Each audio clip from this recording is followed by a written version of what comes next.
roster. Where were you day of, and like, are you just falling on your phone like, wow? I think I'm past the point in this organization of following along on my phone, Anthony. That is correct. All right, day of, man. Are you in the war room? No, I'm not that. I don't want to be a part of that. Okay. But I was home Yeah. with my kids and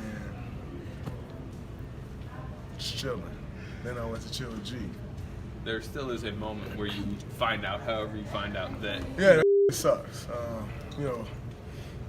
That's the part of this business that really sucks.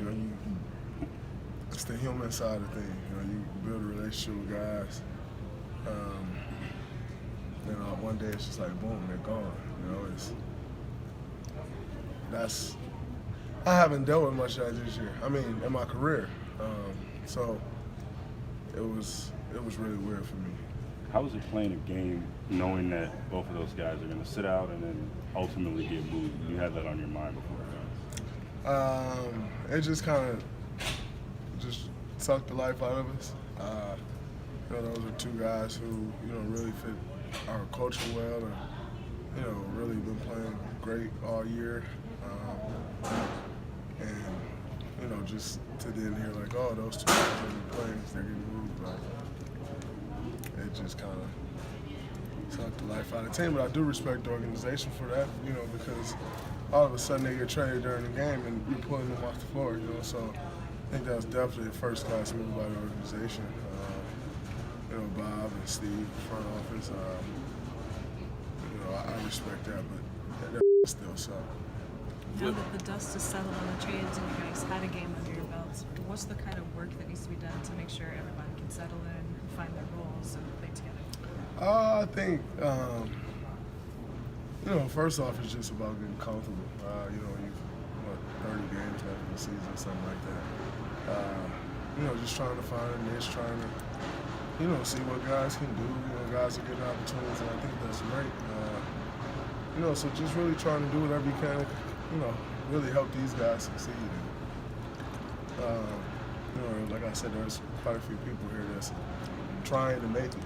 So whatever you can do to help them figure that out, is what really matters to me. Early thoughts on Wiggins and how he kind of now fits into this core long term? I think he really fit well, seamlessly. Yeah, nothing's ever seamless in this game, but as seamless as it can possibly be, I think he'll fit right in. He can score the basketball. He's athletic, run the wing. He's a pretty good defender. So I think he'll definitely, fit in with this core for a long time. Draymond, why do you think it didn't click the way everybody wanted it to with D'Angelo? I think D'Angelo played great. I think when you look long term and you see his style of play, you kind of question if it'll fit with Steph and Clay. But the part is we never got a chance to see, obviously due to the injuries and all of that. So, that's the part that really sucks. But on the flip side of it, I'm happy for D'Angelo. He get to go to a city that seems as if they're really going to embrace him, and that's important. He get to go to a franchise that they're bringing him in as their franchise point guard. For a guy who's an all-star a year ago, signing a new deal, I think that's great and important for him moving forward in his career. So I'm really happy for him and the opportunity that he gets. For you guys moving forward, how have these first shoot-arounds and practices been? They've been fun. Good energy. Just a lot of teaching. But it has to happen fast.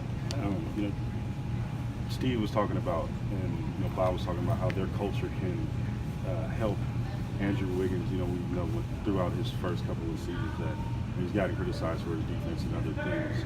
What makes you confident that this organization, this infrastructure can bring the most out of him? I think the guys that you're around every day kind of have an impact on that. The organization that you're in can have an impact on that. So I'm not gonna sit here and act like guys just had years.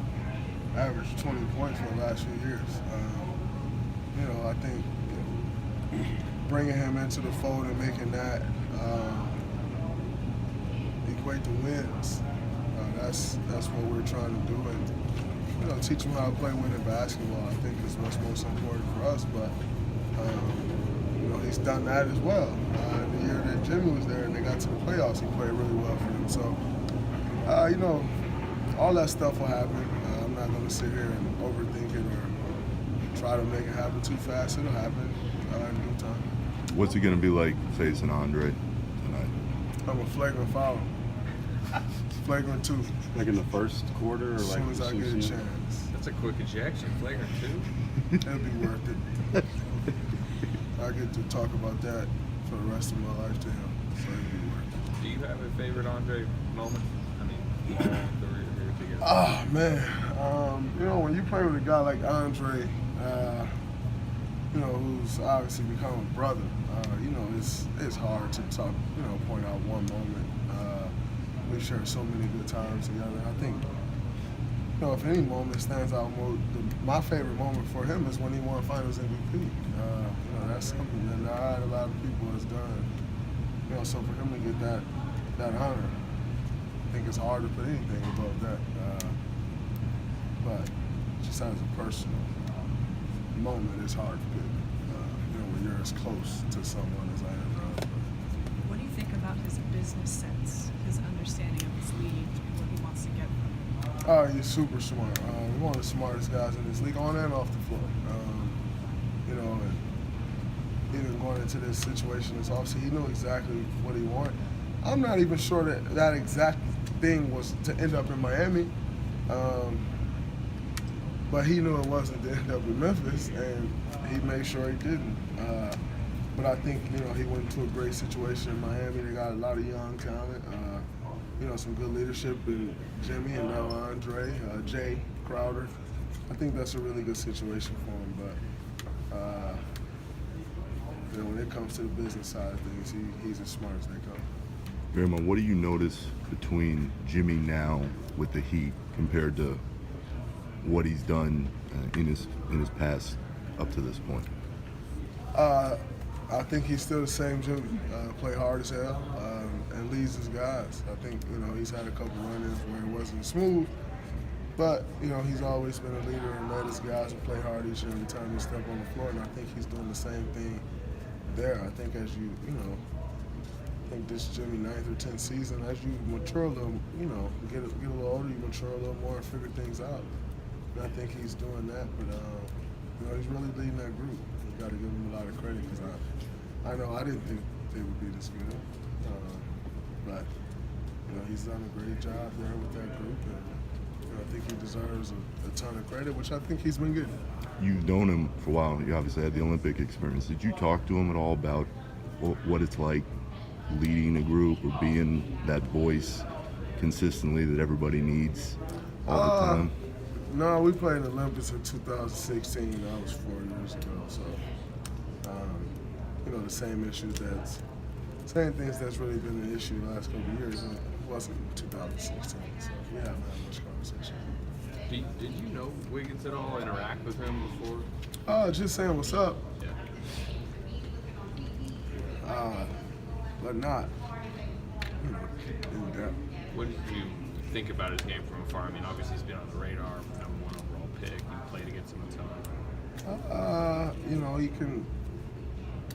He's really athletic, and he can really get it going. I think he gave us 40 earlier this year. He's always played, historically, he's played well against us. So, just very well-rounded, can take his guys to the post, can shoot the three, can play in the pick and roll, get out in transition. I think, he's a very well-rounded player. You just mentioned how D'Angelo, probably a better fit in Minnesota, what he's going to get there. How about flip side of that, Wiggins, what he was in Minnesota and how you... I think it's a great situation for both guys. I think for where D'Angelo is in his career and what he needs, I think that is the perfect situation for him. And for where Wiggins is at in his career and what he needs, I think this is the perfect situation for him. I think it's great for both guys. It's a great move for both organizations. Would you like to be an Olympian again? You're one I'd of the love finalists. to be an Olympian again. It's a goal of mine. Start training as soon as the season over. I'm really training right now for the Olympics. get the opportunity to represent, my country again. That's always a special thing. So looking forward to it. Hopefully it'll come to fruition. Has Steph asked you what that experience is like? We've talked a bit about it. I think he's pretty excited to experience it. I think it's good. You guys lost a lot of length, not only with Andre Iguodala, but you're starting to address it now with Andrew. Did you feel that specifically on the defensive end through the first part of this season? Yeah. Just because it we kind of changed our scheme up quite a bit. So yeah. How important is that to have that length? I think it's very important in this league that we play in a day where teams are so athletic and shooting a lot of threes that allows you to switch some things and take the three-point shot away. So I think it's important. Thanks for watching ESPN on YouTube. For more sports highlights and analysis, be sure to download the ESPN app. And for live streaming sports and premium content, subscribe to ESPN+.